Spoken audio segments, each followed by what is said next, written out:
here.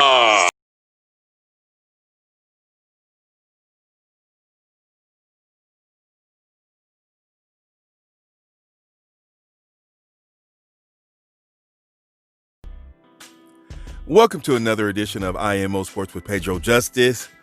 Woo! Did you get a nice little nap in there? A little snooze fest? Now, normally I don't come on here saying anything because it's professional boxing and I respect all fighters and everything they do.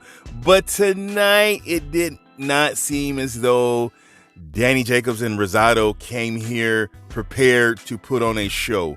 Now, the DAZN card in itself was lackluster. The whole production was lackluster.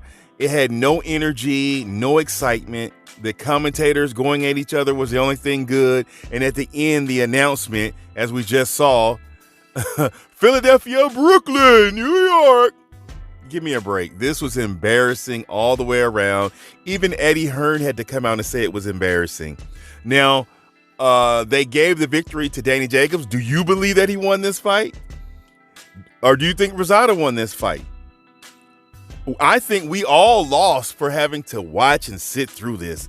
It was embarrassing. Even Jacobs had to acknowledge that it was embarrassing. He said a sparring match. That came out of your mouth? I mean, this did not look like the Danny Jacobs that we are used to seeing. And the fact that he called Caleb Plant, don't even mention his name.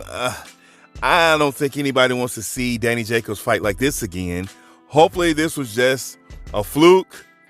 Hopefully that he can bounce back in the zone. I mean, I have nothing negative to say. We just saw what happened.